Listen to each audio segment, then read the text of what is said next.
credit unions can also organize healthy cooking lessons as part of their community engagement and member engagement. In the community, this is what we are what we have included in our solution. The credit union can engage in roadside planting, rain gardens, community scale gardens. I think maybe Justine will also share about this. Light colored roofing and pavement, save older buildings, support local river cleanup, which cooperatives and credit unions are already doing, and adopt a forest. Earlier, it was only tree planting, but this one we are suggesting them to adopt a forest, because what we have observed with when they are participating in tree planting, it's a one-time shot. So they do not know whether the plants, the trees really grow or really survive. So our suggestion is that the program should be adopt a forest.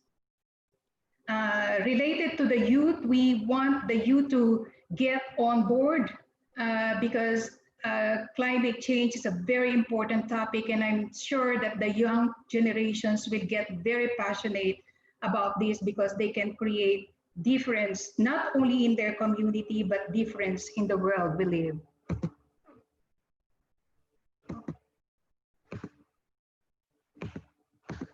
Okay.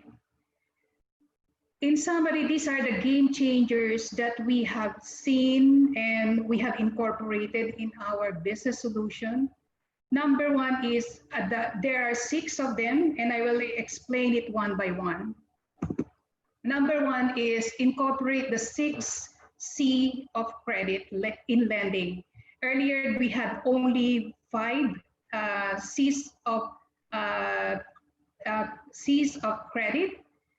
These are we have indicators on how do we assess loan that we are giving to our members. But the number 6 that we will include is the climate compliance. So there will be a climate compliance for individual members, and if a member is applying for a loan, we will have to assess also the climate compliance of the loan of member. This is the do-it-yourself energy audit, which I explained earlier. The do-it-yourself audit is also the assessment that the credit union will use to assess the 6 C's of credit. It's a simple procedure for an individual member. It can span areas needing improvement on the use of energy and protecting climate. This can be used in assessing climate compliance of members when they apply for a loan. There are 60 indicators. Some of them may be not applied to all the members, but this is something that credit union can tailor-made. So the rating is 0 if never done, 2 sometimes, 3 often, and 4 always. The number 3 is a credit union assessment, waste audit assessment of a credit union. If you look at, there are 13 items, there are 13 waste that actually credit unions normally produce.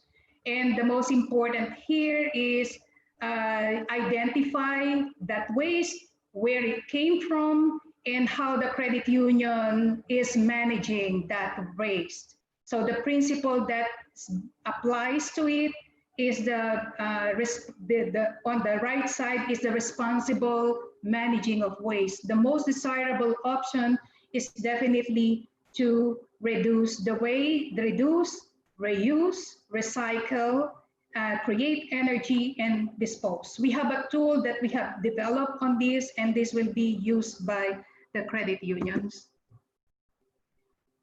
Number 4 is we also develop a tool to identify for the waste audit and management for business. When a member is applying for a business, this is the tool that the credit union can use. identifying, for example, this one is a member is applying for a loan for donut. The member will identify the input, like for example, okay, he went to the market to buy raw materials. So definitely there is a gasoline, or he used motorbike. So those are the types of inputs. And based on that input, um, uh, we identify the process, and we identify the non-productive outputs, or what waste it created, and how the member is currently controlling or reducing that waste. And the fourth one is how can it further be reduced, reuse, recycle, create energy, and dispose. I give credit to ICA because this is what we learned when we attended the training. The non-product NPO is always in my mind. Okay, numbers 5 is adoption of green finance principles in lending. For the current loan that the credit unions are offering now, we will incorporate the 6 C's of credit. So we have a tool that is ready-made for credit union that they can easily adopt and deploy and also contextualize. And the other one is also offer new loan products, which is the promotion of renewable energies, energy efficiency, water sanitation, and environmental audits, and the reduction of transportation and industrial pollution, climate change, deforestation, and carbon footprint. In the last trainers training that we had last week, we had identified already several types of loan products that the credit unions can invest into for their members.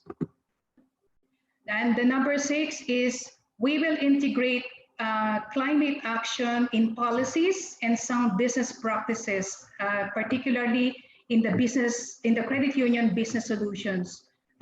Those are like, for example, the competency courses for directors, because I think it has a lot of things to do with respect to leadership and with respect to governance, because it's definitely the governance who has the political will to integrate these climate action programs in their credit union. If the board of directors do not believe in this and do not see that this is very important, it would be very difficult for us to really create a difference.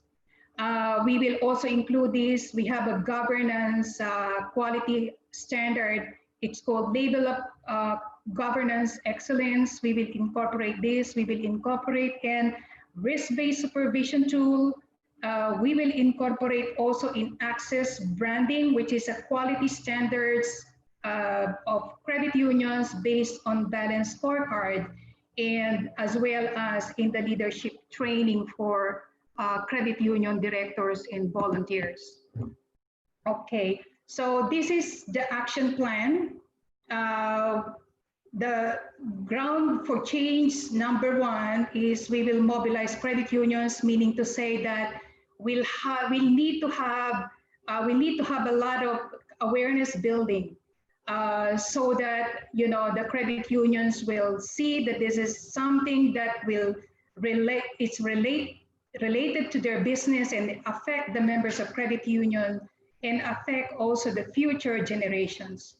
The next one is planning for change, which is prioritize actions based on the expressed local needs.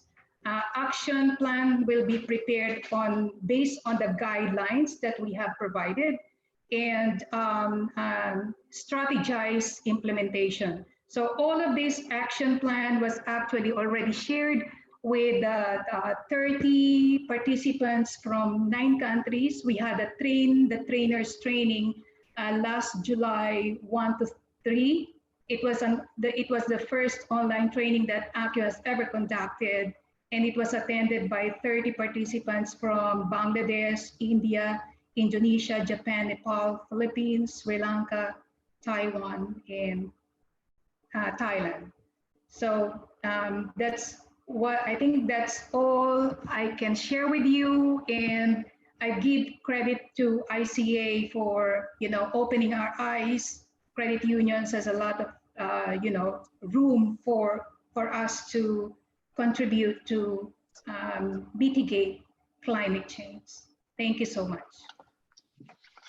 Uh, Thank you, Lenny. You've made our day. I think it's wonderful to see how, following the training, that you've done so much more. I think it's very impressive. So thank you. Thank you very much for that. I think very interesting to see you add the sixth C to credit in terms of climate compliance. I think that's pretty significant. And it's also the link that you're doing to the loans. I think it's and the series of things which you've talked about, right, from the individual level, what can be done, to the policy and the practice. I think policy is good, but you need to put it in practice. So you're looking at that, and of course the political will. So I think it's very comprehensive. So thank you very much for that. But all this, what you said, brings a couple of questions to me, which you can address during the question and answer session.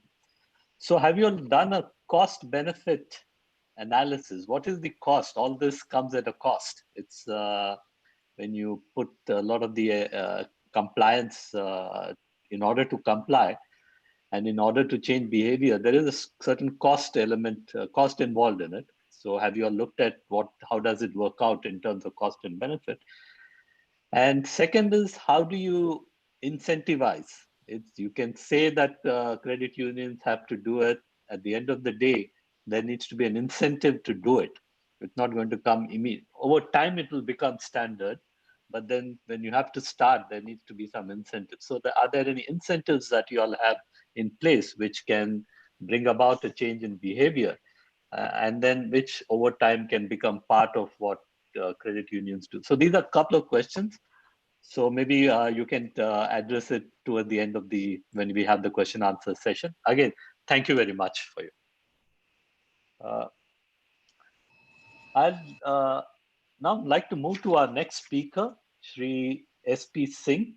He's the Managing Director of the Indian Farm Forestry Development Cooperative, or IFFDC. IFFDC is promoted by the world's largest fertilizer cooperative, the Indian Farmers Fertilizer Cooperative Limited, IFFCO. And of course, IFFDC's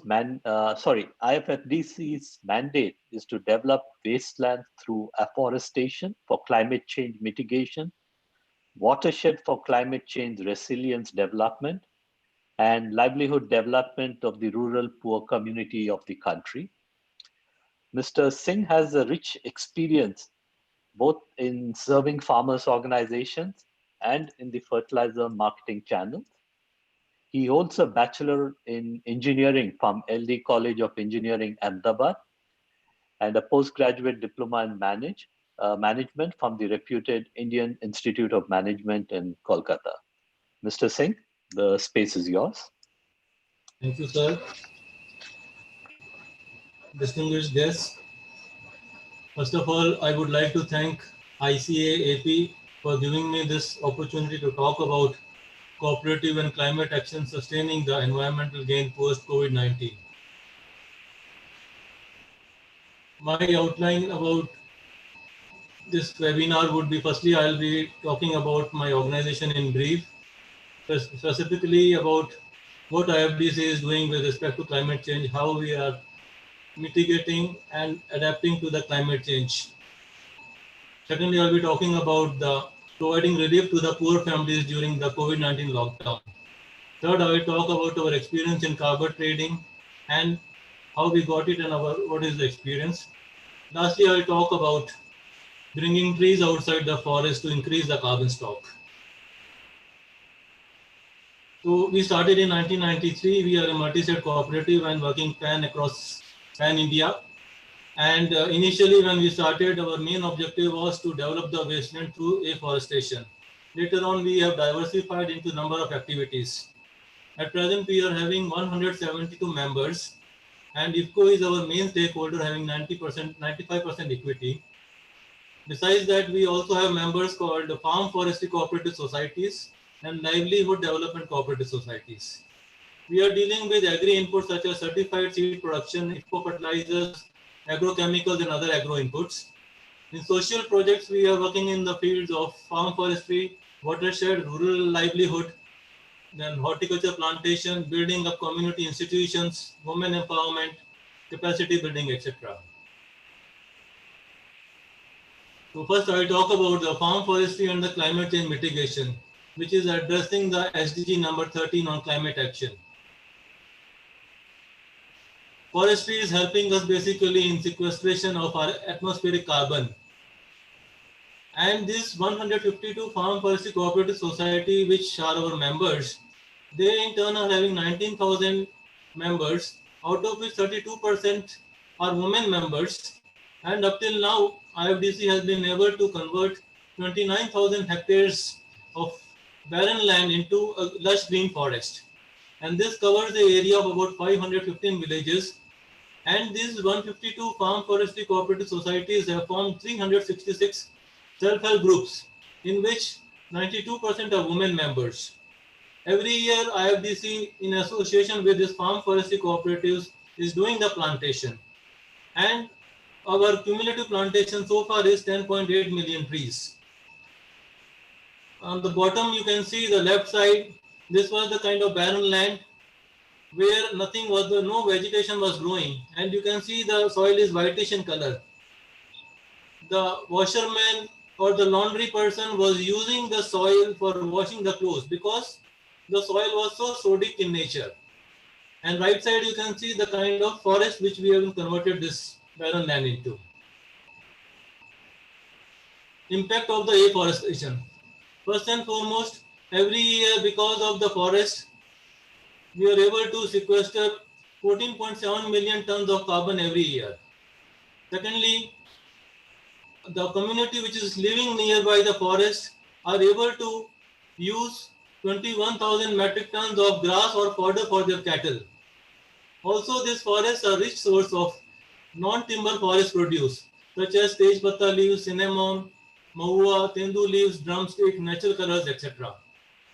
Also, forests are very much useful for reducing the soil erosion, and every year 134,000 metric ton of the soil is being reduced from soil erosion.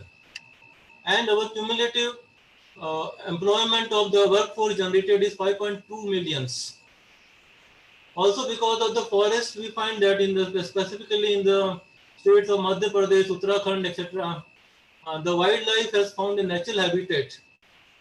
And in many of the waterlogged areas, many of the birds have started residing there, and specifically in one area called Ramshapur in Uttar Pradesh, about 100,000 birds are living regularly there. Also, these forests are very much useful for conserving the water and minimizing erratic rains. Our new directions in forestry. India has committed for creating additional carbon sink of 2.5 billion to 3 billion tons by bringing trees outside the forest by 2030. So for this, IFDC has taken two more major initiatives. One is on the agroforestry model of growing the fast species such as melia and bamboo on farmers' field. Secondly, we have also started the agri-horti model of growing horticulture crops such as banana and papaya on farmers' field. Down below, you can see this is a crop of melia which is just 2-year-old. And this is having a very great timber value for this melia which we are growing. Also, I would like to tell you that every year we are dealing with neem also on a large scale, specifically like in association with IFCO as well as Forest Research Institute of India, Dehradun. We are undertaken trials of 85 different progeny of neem as a directa indica to identify the fast growing and early maturing progeny for large scale multiplication. Every year, IFCO is distributing 2 million neem trees across the country to the farmers to be grown across the country.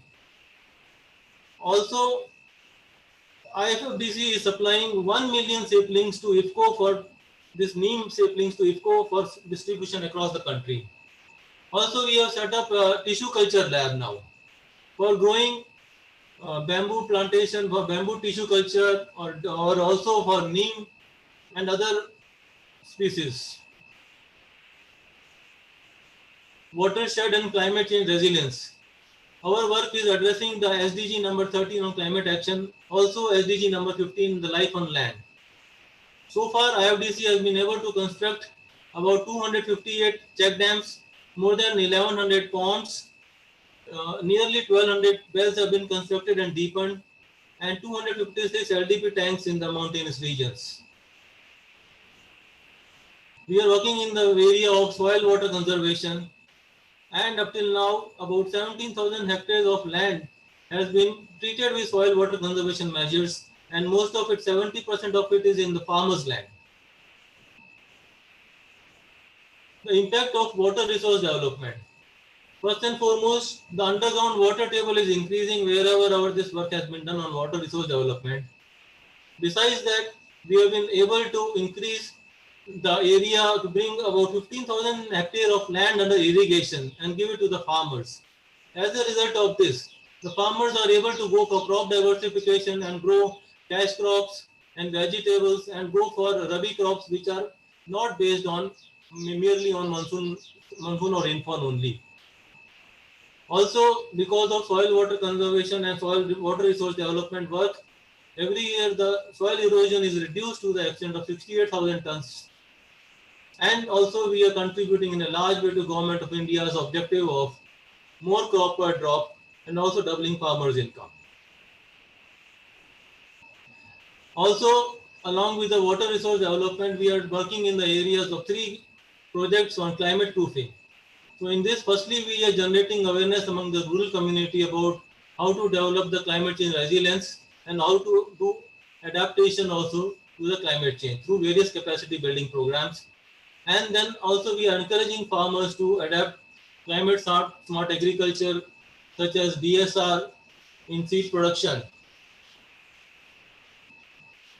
And besides this, we are also doing an introduction of alternate cropping system for sustainable livelihood, and we are doing arrangement of weather forecasting based interculture operations in agriculture. Also, we are encouraging the farmers how to conserve the water, how to reduce the moisture, how to sustain the moisture, and such measures also. So that, and we are encouraging them to grow such variety of crops which use less water and which are drought prone or resistant to the droughts. Also, we are working in the area of renewable energy in rural area, which is addressing the SDG number 6, that is on clean water and sanitation, and SDG number 7 on affordable and clean energy.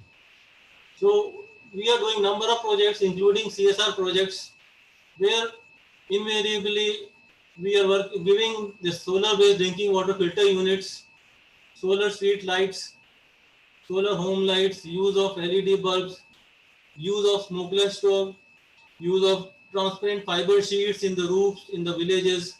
Right side you can see this is a picture from Assam.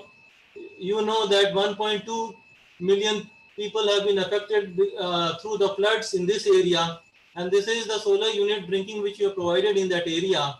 And while in many places the waterborne diseases are taking place, our villages are able to use a pure drinking healthy water and remain healthy. Also down below we can see another woman. These are the smart chullas where no smoke is getting generated and the entire combustion of the wood takes place, which is environmental friendly. Then we are working in the area of horticulture development. Here we have worked with about 8,500 tribal families, and the scheme is that in 1 acre of land, about 40 to 60 horticulture plants are grown.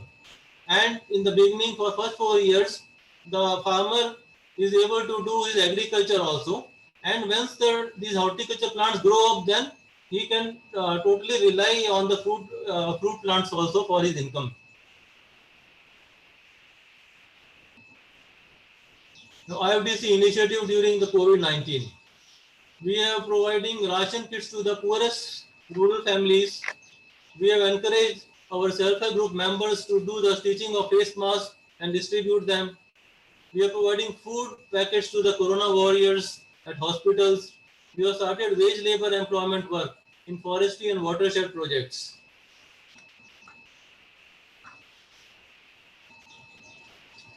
A carbon trading initiative for forestry. We have started project preparation in 2007-8 under the Clean Development Mechanism. After 1 year, the consultant suggested that only the plantation which has taken place after 2000 January, only that can be registered. Also, then the consultant suggested that we should prepare a project for verified carbon standards, and the project was prepared for 222 hectares in year 2010 and 11, and it was submitted for registration. During 11 and 12, the validation of the project was accredited by the third party, and the project report was submitted in 2012 and 13. The project has been registered in 2013 and opened carbon credit account with New York Stock Exchange. Our experience in carbon credit, it's a very complicated, time-taking process and requires a lot of paper formalities. Few people have the knowledge and expertise about the project documentation, preparation and registration process. Right now, we are looking for prospective clients and agencies who can help us to get the carbon credit and cash. Also, I'd like to mention it's not a usual or traditional kind of business. Our future strategy, we are going to do expanding on the agroforestry and agrohorti system on farmers' field to generate additional carbon sink. We will engage the migrant labor who are suffering from the COVID and migrated to their home in the forestry, watershed areas, CSR projects for wage labor employment post COVID-19 through primary farm forestry cooperative as well as self-help groups. We will collaborate with more cooperatives for CSR projects on environment, climate change and livelihood.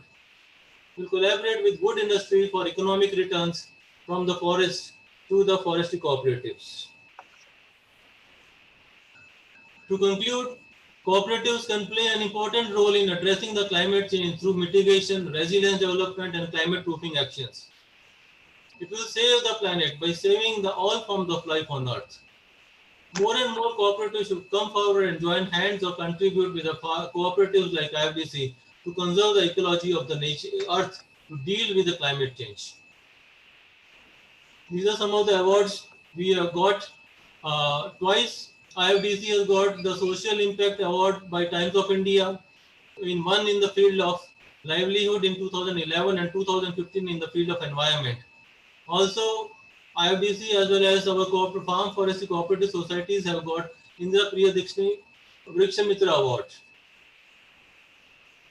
Thank you. Before I close, I would just like to illustrate a small story which is depicted in this picture.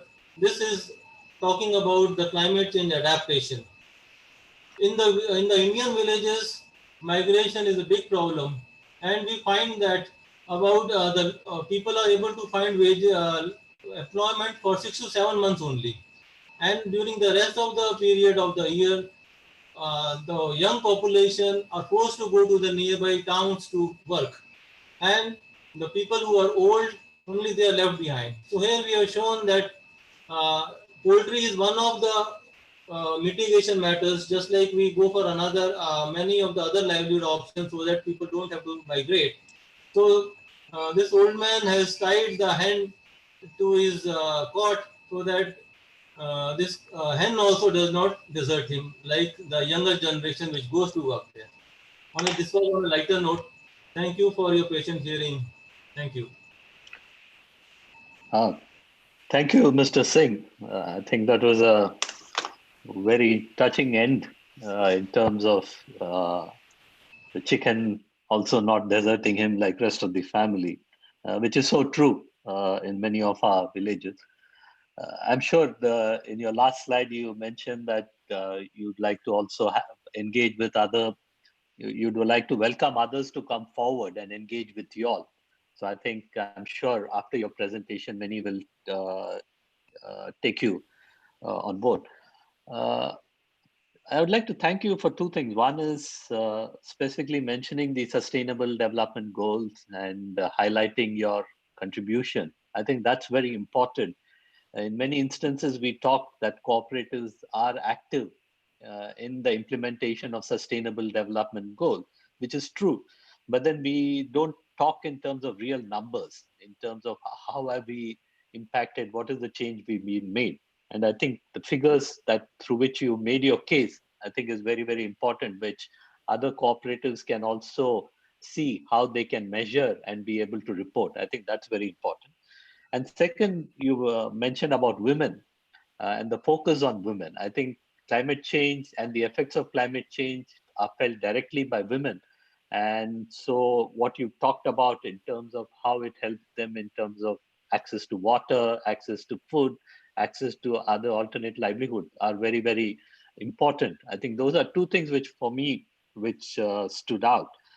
I have a couple of questions. Again, you can address it toward the end. You had mentioned one about the CSR, the corporate social responsibility. So it looks like it's not just IFFD working on its own, but also having to engage with others. So we need to take others on board.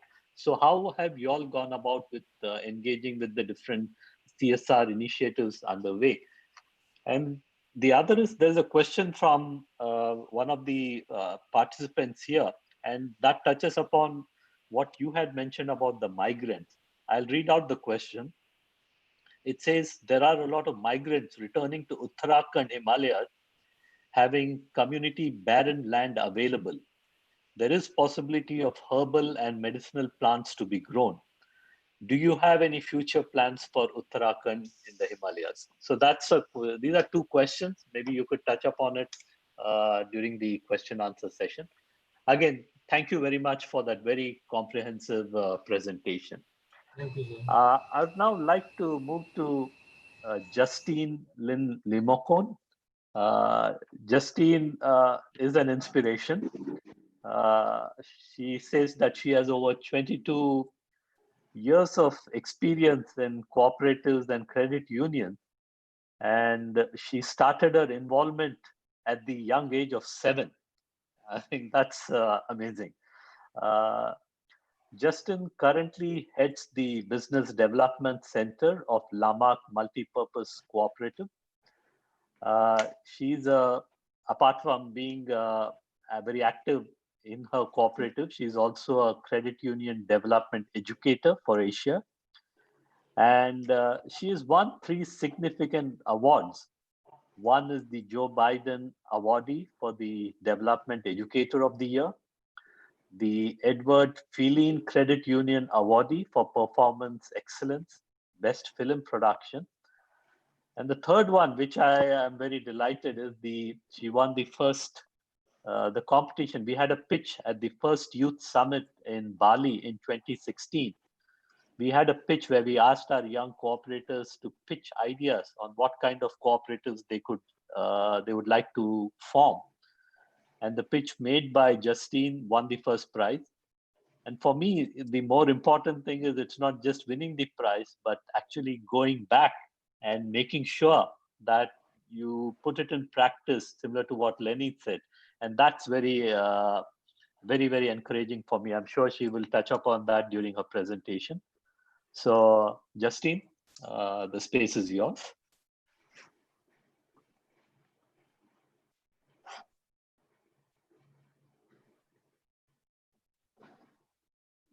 Thank you, Sir Balu, for the kind introduction and for all the opportunities that you have given to us, all the young cooperators. A blessed day to all the wonderful cooperators in Asia Pacific. Blessed because we are still alive and thriving to survive in times of pandemic crisis. Therefore, life must go on. We are here because we still have a purpose and a mission to be of service to our members. Here in the Philippines, from the data of the Department of Health, as of July 5, 2020, we have a total of 44,254 cases. 27% recovered, while 3% is the mortality rate. 31% of the active cases are in critical condition. Here in Cebu, Philippines, we experience from lockdown to being lifted, to lockdown extended, to being recurred to lockdown. We also face difficulties in our healthcare facilities, such as limited number of critical beds to care for patients who need ventilators for acute respiratory distress caused by viral pneumonia. But we have a government who listens to the advice from the scientists, praying for the days to come that it will slow down the transmission and flattening the epidemic curve. During lockdown, since Lama Cooperative has diversified services to offer, we automatically adapt to our business continuity plan in pandemic crisis. Implement skeleton workforce to all our 42 branches. Temporarily close all our resorts and focus our operation in our agricultural services and marketing facilities. We also allocated 14 million pesos or 282,000 US dollar to help all our members, staff officers, and frontliners during lockdown. We distribute relief goods to them. We also provide moratorium of 3 months for the loan payment to our members. Our partner institutional buyers for our fresh produce from our partners, farmers, are close. So there's a problem of oversupply from our farmers. So we paradigm shifted from our farmers or from the hotels, restaurants, to local markets and home delivery. Also, our garment center from making t-shirts to making face masks. We also support our frontliners in all our areas that are operating. We distribute face masks and provide food packs. We also partner with government agencies like the Department of Agriculture for their Sure Aid program for our farmers, Department of Trade and Industry for their provision of Go Negosyo kits to our SMEs, Philippine Caribou Center for the dairy product supplements for frontliners to boost their immune system, Land with Care for their free-range chicken, livelihood program for the indigent families, Land Bank for their iRescue lending program, and at the same time, Jollibee Group Foundation for their food packs. Video conferences has been very useful to communicate and to implement all these activities and measures. Although we are at trying times right now, but there is still silver lining in this time of crisis. Mother Nature heals amidst global lockdown. And now we are facing the challenge in how are we going to sustain the environmental gains in post-COVID-19 as a primary cooperative. Allow me to share to you our initiative as a cooperative as we continue to fight climate change. Lama Co-op institutionalized the environmental management system and adopted the cooperative environmental policy, following the structure in environmental preservation, conservation, and management.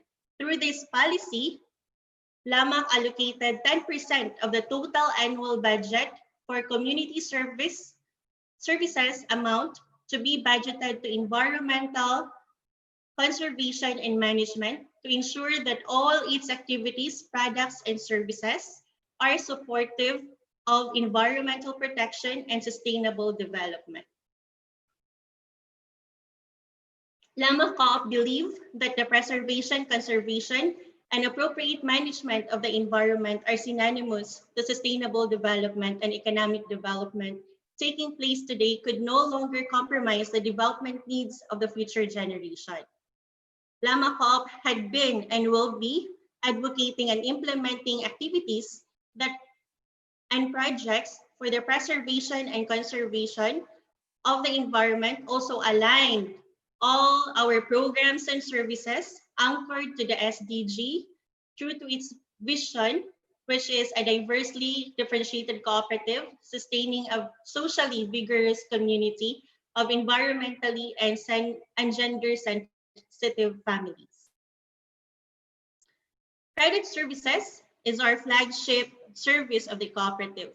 Aside from our loan for small and medium entrepreneur members and for our farmers and fisher folks, we also have COVID assistance recovery enterprise program for the farmers. So all these credit services must follow the environmental credit delivery policy, wherein all co-op finance projects, economic, social entrepreneurs, and services must be environmentally sound and comply with the environmental rules and regulations and must be regularly monitored by the co-op in charge. So this also has been presented earlier by Ma'am Elenita.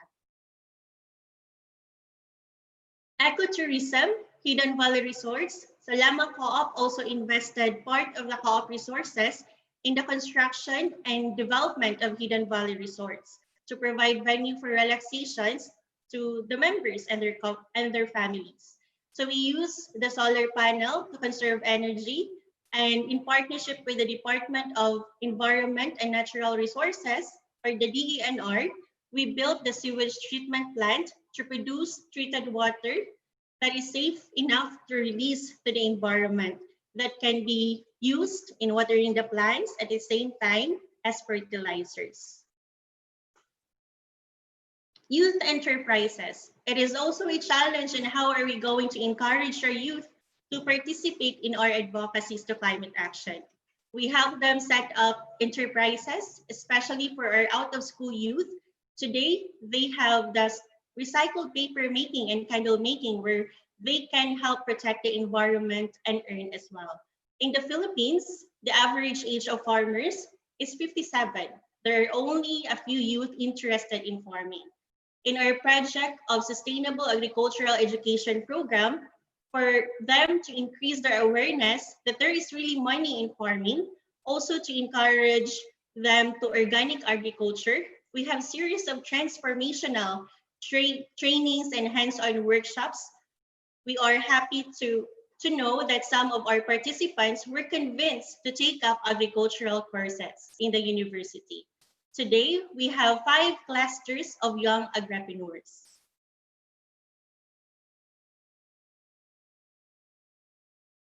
Integrated organic farm tourism is a showcase to promote that there is money in farming while there is fun in learning organic agriculture with their family and friends. So aside from farm stay, you can also appreciate the modern farm technologies, learn to make vermiculture, organic concoction, feeding of animals, transplanting seedlings, enjoy the organic healthy food, agri-immersions, and a lot more. So this is our winning project when we participated the cooperative pitch.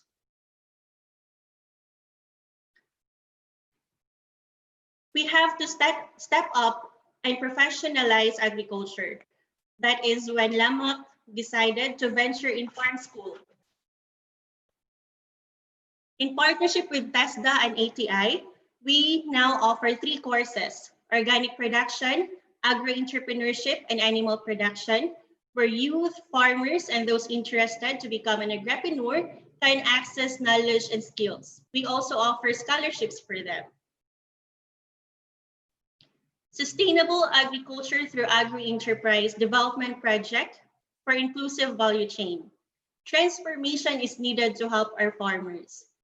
In the income pie, traders earn more income compared to our farmers. The traditional farmer is someone who is only just expert in production but without business skills.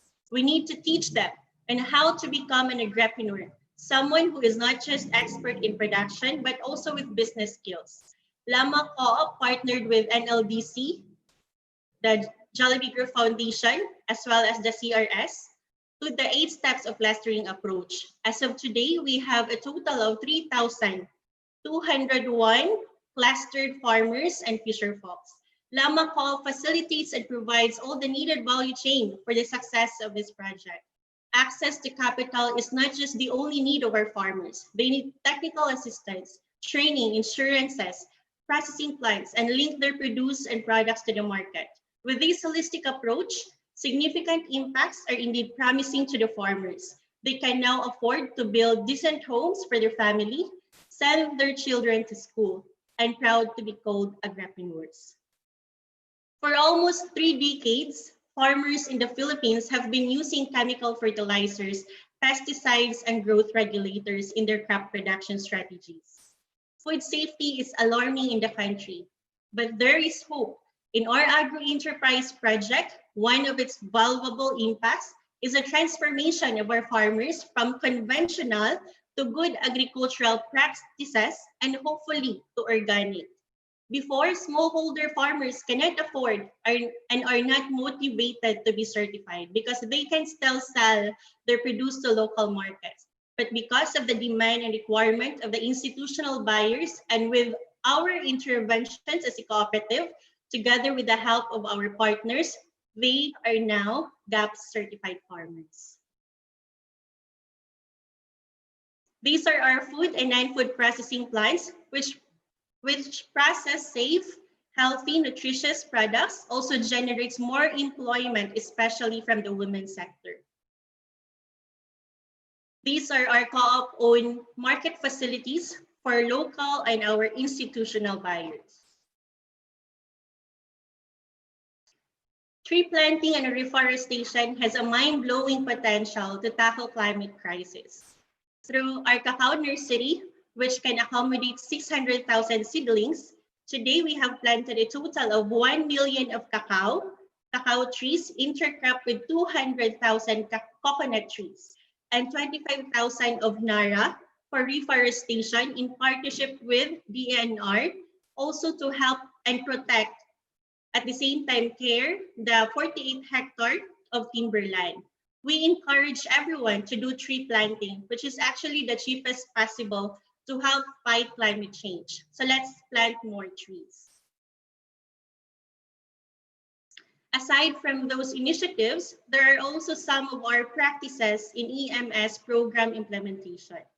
For energy conservation, the use of solar panel, and also the use of energy efficient lighting and equipment such as LED that has been discussed by our first speaker. Maximize the use of natural lighting and ventilation whenever possible. We also have water conservation.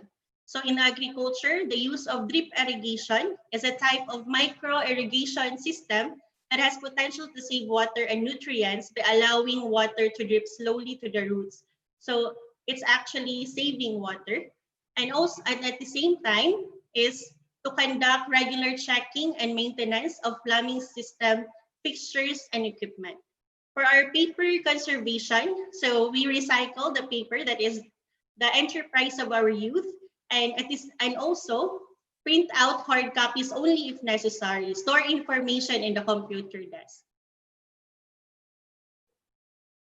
So solid waste management programs, so non-recyclable and biodegradable waste shall be properly disposed through the areas of garbage collector. And at the same time, you can use it as composting for as fertilizer.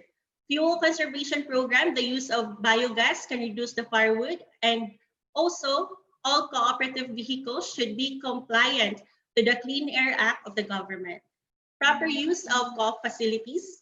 So for the use of machine equipment, in case of defective or not working, immediately it has to be reported with the concerned units.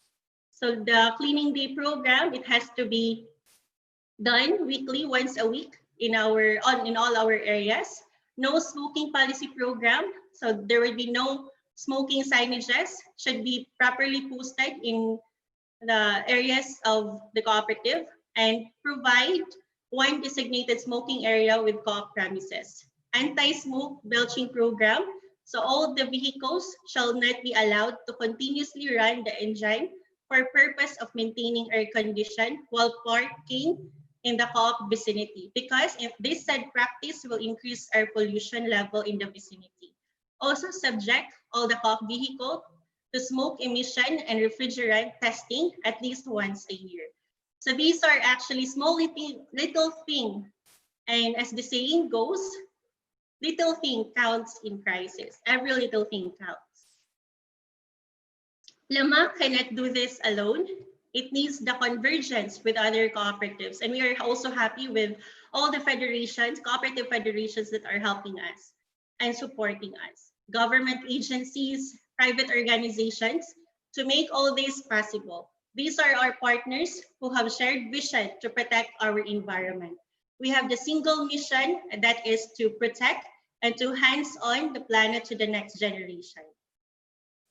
Moving towards the new normal in times of crisis, although there are dangers, but let's not forget that there are opportunities due to lockdown, maybe because people are getting bored to stay at home and realize the importance of food security. They now show interest in agriculture. Most of them goes back to their idle lands and begin to raise livestock and poultry, plant vegetables and rice.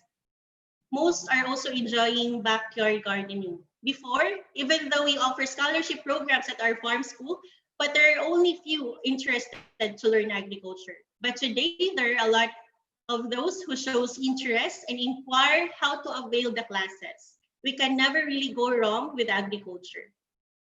So these are some of our future plans to adapt to the new normal. We have digitalization is vital nowadays. The presence of technology makes our life more convenient. In adapting to the new normal, we move forward to the realization of the Farmers app. This is in partnership with Jollibee Group Foundation and USAID, and also e-learnings to our farm school and learning sites, digital marketing for our fresh produce and processed products. Low-cost greenhouses and sustainable organic farm town or farmers village to provide decent homes for our smallholder farmers, wherein it is 700 square meters each. The 70 square meters is allotted for the construction of their house, and the rest will be for the production of vegetables, raised buffalo for milking to have daily income, consolidation center, and solar panels, sewage treatment plant, and biogas will be installed. Implement a regular reforestation project in selected and or adapted areas, integrated social forestry programs, community-based contract reforestation projects, and local-based forest management programs in coordination with DNR and in partnership with CSO and other stakeholders. Continue to promote organic agriculture. At the same time, allocate part of its income to support the government's biodiversity conservation, so protection and rehabilitation initiatives. Looking forward to create more green projects in collaboration with our present and future partners. If we always remember our mission, the reason of our existence of our enterprises, and that is to be of service to our members, why we exist as a cooperative, we can always collaborate and look for ways to move forward, which leads to sustaining the environmental gains in the post-COVID era. Once again, I'm Justine Limocan from Cebu, Philippines. God bless us all and stay safe always. Thank you, Justine. Thank you for that very comprehensive presentation. I think, I hope people listening pay heed to what you said in terms of planting trees. And I should mention here that the youth committee has started it is doing the 3rd edition of its Go Green campaign, where they are encouraging young everyone to plant trees. And this year they have taken on board the Africa region and the Americas region. So that's a campaign which is going on where many youth are participating. And I liked your the way you all are also promoting the co-op mark, the co-op identity. The co-op mark needs to be actively promoted. And it was interesting to see at different places on your product, you all have the co-op mark. And of course, the whole emphasis on youth, you touched upon a 3rd category. Mr. Singh had talked about women and how they are doing, their work is focused around them. You touched upon the other important segment which we're trying to attract, and that is youth, and the way you all are getting them involved as agripreneurs, and in terms of looking at involving them in recycled paper and other products. I think, and I must say, after the 2nd Youth Summit, which we had in Cebu, in Lamak, was more to get other youth from other countries and get them to see how an idea can be transformed into real action. And that was motivating for quite a number of them. And they've gone back and started something in their respective cooperatives. So this is the chain effect which you all have put in place, I think, and I should congratulate you all for that. So a couple of questions is more in terms of how do you ensure with your the work that you all are doing in terms of linking up on organic agriculture, the different product, and linking up with market. How do you ensure that there is a proper price in terms of what the farmers get, and so how do you all do that?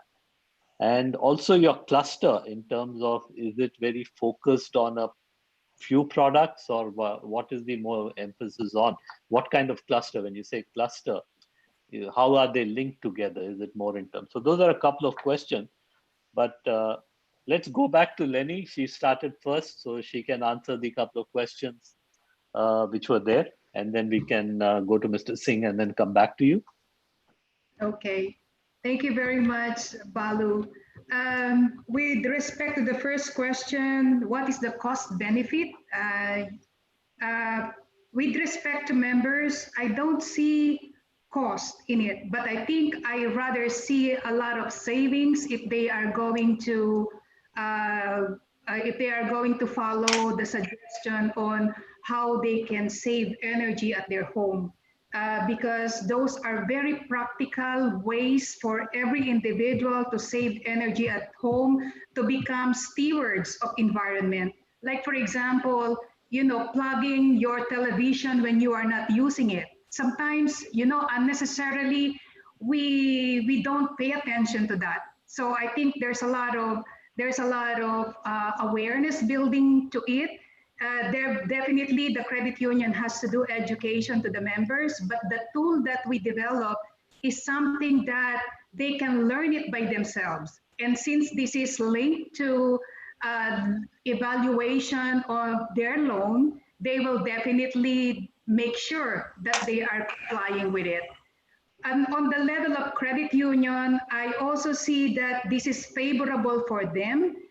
Because when they are looking at climate finance, these are the things that credit unions are not actually doing it. Of course, LAMAC is exceptional, but in most of the credit unions, they are very traditional.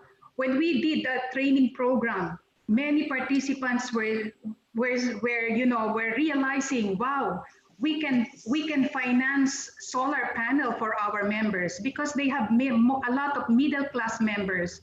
And credit unions are now amassing a lot of savings because the interest in the banks are very low. The credit union savings interest is high, so they are experiencing high liquidity, and they do not know where to invest the money. I think this is a way, or this is an opportunity for credit unions to invest money in green energy. Another one is on community engagements. Credit unions already have a separate fund. They called it Community Development Fund. But most of these funds are used for, not a priority community engagement. I think by educating credit unions, the priority community engagement is about climate. So they can redirect that money to focus on engaging on climate actions. Now, incentivize. It's a very good point that you bring to us, but I think we really need to create incentives for credit unions. Maybe we can develop a green credit union, like a green credit union reward, so that there will be more more compelling reason why they have to do this. Okay, thank you, Lenny. I think you touched upon a couple of important points. One is education. I think this is a whole new area, so a lot of emphasis needs to be put on education. And I liked your point, which you said that it can be financed. Credit unions can finance green initiatives, which would not only benefit the members. Solar panels are a perfect example where you invest, but then it pays for itself. There is no cost. You can reduce on your electricity bills, and then this is something which you don't really invest more. You get returns out of it. So I think these are very good things for returns are there. And so more financing on this would be a very good way forward. Thank you for that. And Mr. Singh, can I request you to touch upon those two questions? Yes, sir. First question was about whether we are engaging with any other agencies also. Yes, we are engaging with other agencies also, because IFDC being a small organization with our limited funds, we are primarily working in the area of forestry. But IFCO is also helping us a lot in forestry and many of the other integrated rural development projects. Besides that, we are also engaging some other agencies like NABARD, then SFSC, state governments, and many other more organizations such as IFCO subsidiaries like IFCO Tokyo, and other private companies like Mitsui, etc. So definitely, and now, as you know, India is a resource-stricken country, so this CSR has opened a good avenues for doing this kind of social work in various aspects, and that we are trying to tap as much as possible now. Second question was about whether we are doing anything in Uttarakhand and Himalayas. Yes, we are working in the area of forestry in the districts of Nainital and Champawat. We have our 6 farm forestry cooperatives there, and we are also producing, raising the Tej Patta, then Rita, then Chivra. Also, we are doing the nursery raising of medicinal plants and aromatic plants, and we are giving the supply of this nursery to Department of Medicine and Aromatic Plants. Every year we are working in the area of new areas of 25 to 30 hectares, and this we are working with along with the cooperatives basically. Also, we have done our work in another project called Livelihood Development Project for decreasing the migration. This is in the district of Almora, and here we are working since last 7 years. Now just recently the project has come to an end, and here we have formed the 11 livelihood collectives in which 5,700 farmers have been roped in, and we have worked in 2 value chains. One is about the off-season vegetable cultivation, second is in the spices development. And we are doing the aggregation of spices, etc. And this is being sold under the brand name of Reliance. Can I just, there's one other question which I think directly relates to you. I'll just ask that before going to just. It says, how does IFFDC support community forest rights of people who may or may not be directly working in the form of cooperatives? We are basically, I will give you our model where we have done the forestry. Like in Uttar Pradesh, the land where the barren land we have taken is the private farmers' land. In Madhya Pradesh, where we have done the forestry work, it is a revenue land. And in Rajasthan, the work where we have done the forestry barren land, that belongs to Panchayat, the local governance bodies. So we are engaging all our work through cooperatives only. Private people, we are not involved so far in these ventures. Okay. And like whatever go ahead, please go ahead. we talked about the agri-horti model and then agroforestry model, we are doing this on now. We started this on a profit-sharing model. Like whatever the produce will come, the agro produce will come, the timber, etc. That will be on the sharing basis, depending on the state to state. We enter into an agreement with the members of these farm forestry cooperatives. Okay, let's go to Justine. Justine, there's another question which is again directly addressed to you, and it says, Justine, are all these services commercial, or are they just services given to members free of cost? Maybe you could start with that and then go to the other question. Thank you, Sir Balu, and thank you for the wonderful question. So for this is all our services is in our organizational structure. there is the business development department, which is my department, which handles the wealth creation of the members, because they said that the cooperative is already earning, it's already billionaire, but how about the members? So it's my department is concerned with the growth and development of our members. So for our services we offer to our business development services, so these are free. So these are the privilege of the members to avail. So we offer trainings, we offer seminars for them, and a lot of things that we offer to them. Then Okay. at the same time, for the other questions regarding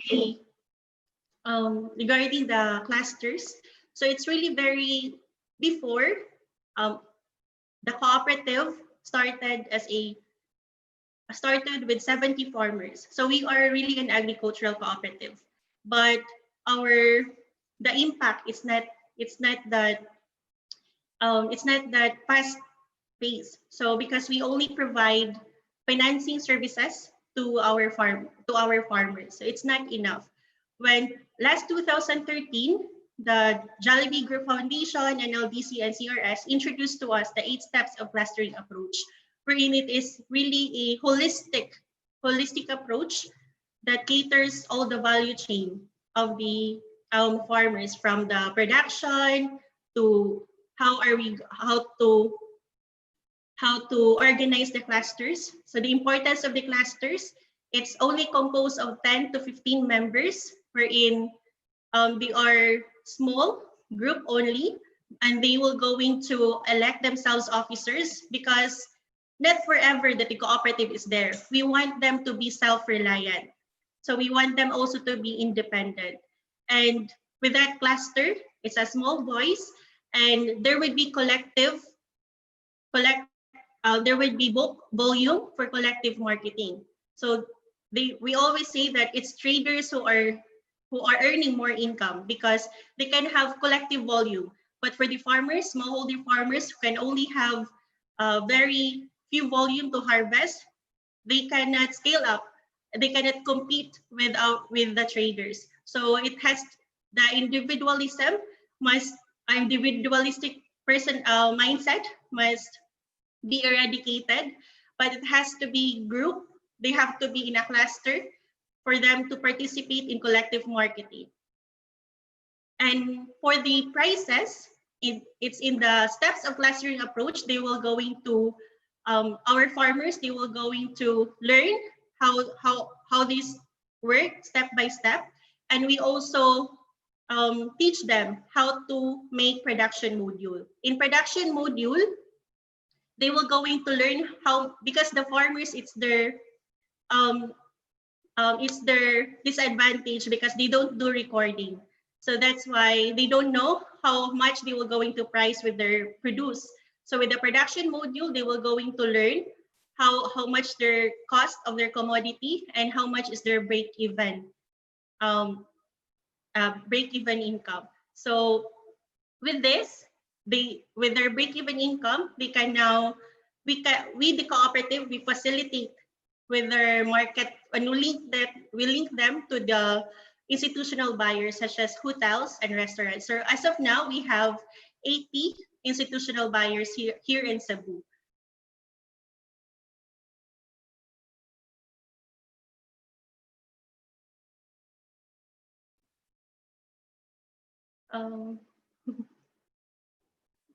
Ms. Ryer, your microphone is on mute. Sorry, can you hear me now? Yes, Sir Val. Okay. Given this was the International Day of Cooperatives, so and the focus was on climate action, from the ICAP side, we sent out a few asks of our members. And I think a few of those points you all have covered during your in your presentation. But I thought I'd like to request Mohit to do a quick summation about what is the ask and what we are encouraging our members to be doing in the region.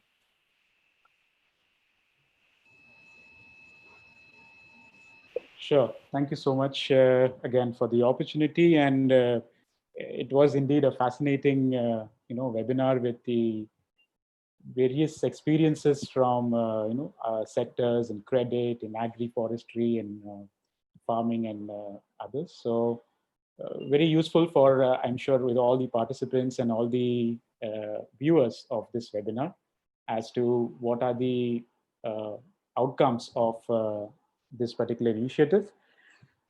Indeed, what we are wanting to focus here in the next couple of slides is the fact of how ICA members in the region can facilitate climate action, and trying to summarize some of the action points that have come out of a consultative process.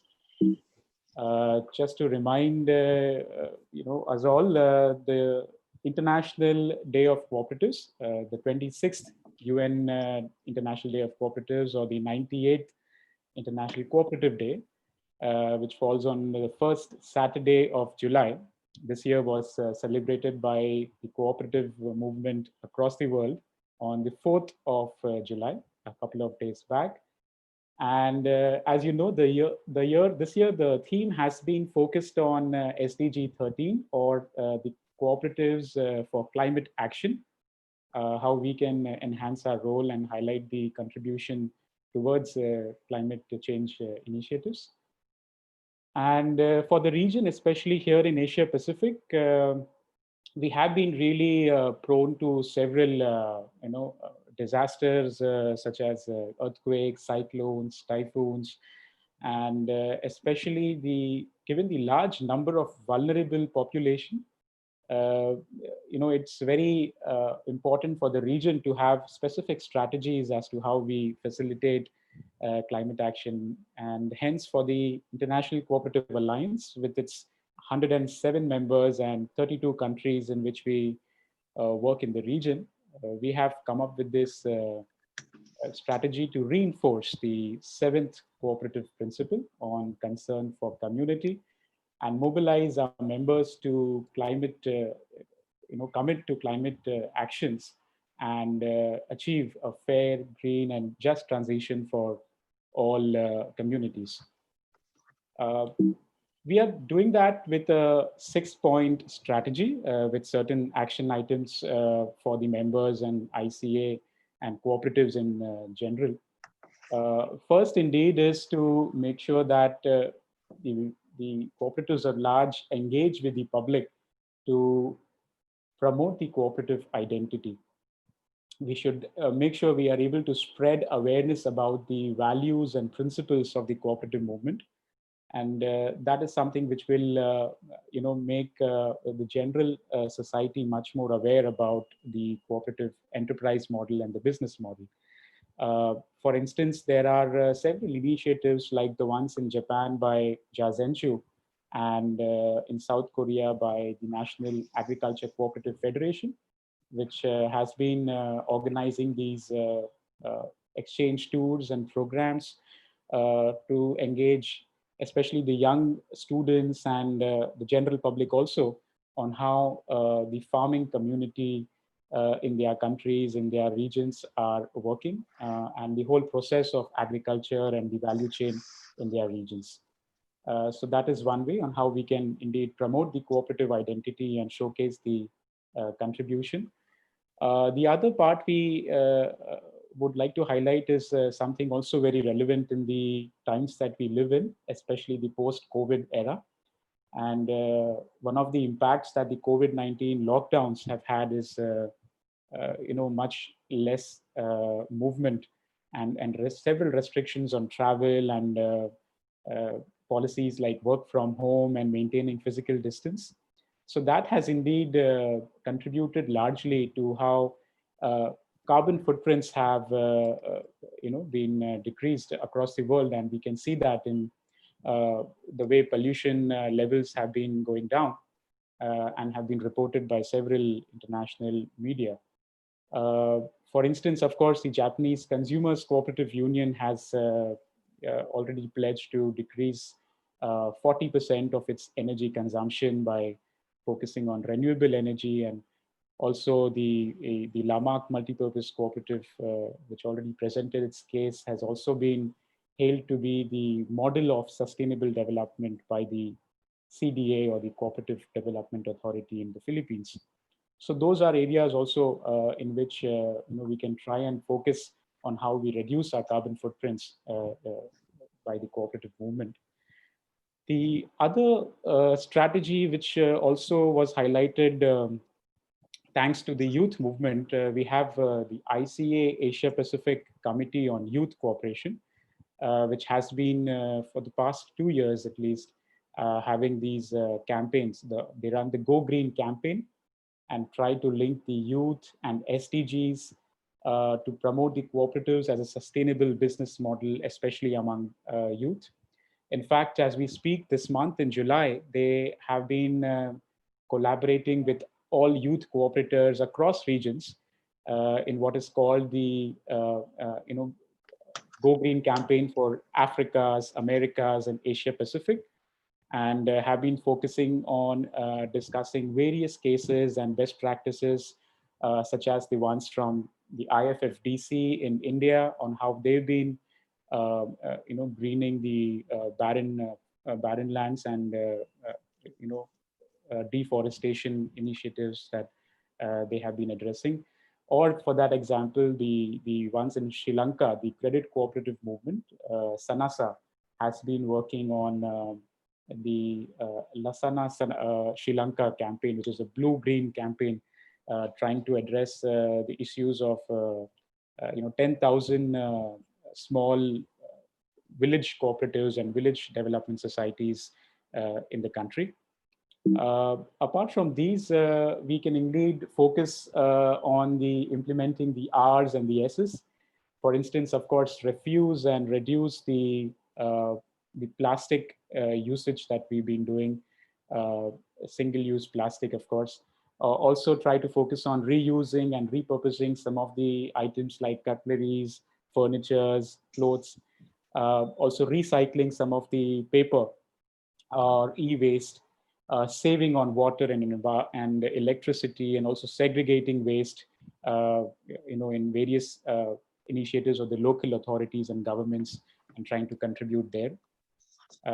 Other than that, what also came across as a suggestion was something which, again, comes from the fact that in the region, we have been facing several issues, and disaster relief funds have been made, such as the one we have, which is the ICO-op Stabilization Fund quite recently, and the one by IFCO on the Kisan Seva Trust. These were all initiatives by members to respond to crisis and in solidarity to the cooperative movement in the region. And hence there was an initiative and recommendation to also create a cooperative fund by members in the Asia Pacific to enable assistance across sectors and countries in this crisis on climate specific initiatives. So that is another suggestion that has come in. And I guess the last one we also had and reviewed was the fact that SDG 13 in itself, the Sustainable Development Goal 13, has several targets and indicators. And we would also like to urge members in the region to commit to specific targets and indicators which they can achieve, they can work upon, and then report the results. This will indeed help us also to showcase the work of the cooperative movement and help in making people more aware and spreading the visibility of the cooperative movement, and indeed report to the United Nations and other high-level political forums on the contribution by the cooperatives as such. In fact, we also run a campaign, cops42030.coop, and interested cooperators and members might also log into the website and pledge about their initiatives on this campaign. Lastly, I'd like to remind you all to participate in contributing to this International Day of Cooperatives initiatives that we've had. There's a Cooperators Communications Guide. We've also circulated it to all members, and it's there on our newsletter, it's there on the website. Please do refer how you could use the communication tools to spread more awareness about this. You could also post your comments and recommendations on the interactive map that we have, a journey to action. And of course, please don't forget to use the hashtags COPS Day and COPS for Climate Action widely on your social media handles as you share more information about the actions and initiatives of the cooperative movement. In any case, please feel free to let us know your suggestions and queries on the email address shared here, info@icap.coop. And we'll be, as usual, looking forward to learning more about your initiatives. Thank you for your time and patience. Thank you, Mohit.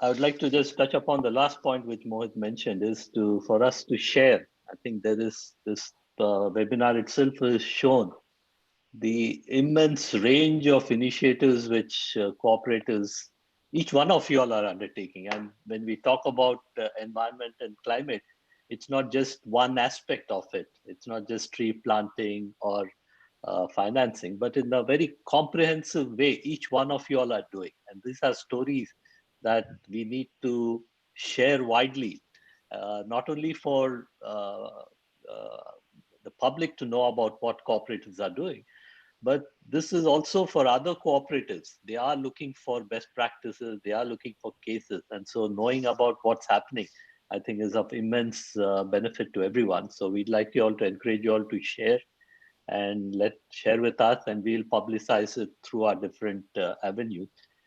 I realized this session was to have been for 1 hour, but it's gone way beyond that. It's, I think, close to 1 hour and 40 minutes. And that's because of this very engaging presentations which each one of you all, our panelists, have done. So I'd like to extend my heartfelt thanks to Lenny, Elenita, SP Singh, and Justine. Thank you so much for this presentation. I think you all have put in a lot of time, and more important is what you all are doing on the ground. I think is very good, and it really addresses what we talk about in terms of cooperatives and the 7th principle, the concern for the community. That comes out very clearly in each of your, came out clearly in each of your presentations. So thank you so much for the time which you all have put here. I'd also like to thank all our participants who have registered, asked their questions, and been patient during this webinar. Thank you so much for your time. I'd also like to thank IFCO for providing this platform so that we could host this webinar and do it in a very comprehensive way. So thank you to IFCO. And finally, I'd like to thank staff at the regional office, Mohit, Devika, Shri, for all the behind the scene work. So again, thank you very much, everyone. And please continue the great work that you're doing, reinforcing that cooperatives are playing an important part, not only in terms of the sustainable development goal, but on the important larger thing about climate change and the impact which it's going to have on us going forward. So thank you very much, and have a good day. Thank you so much. Take care. Bye-bye.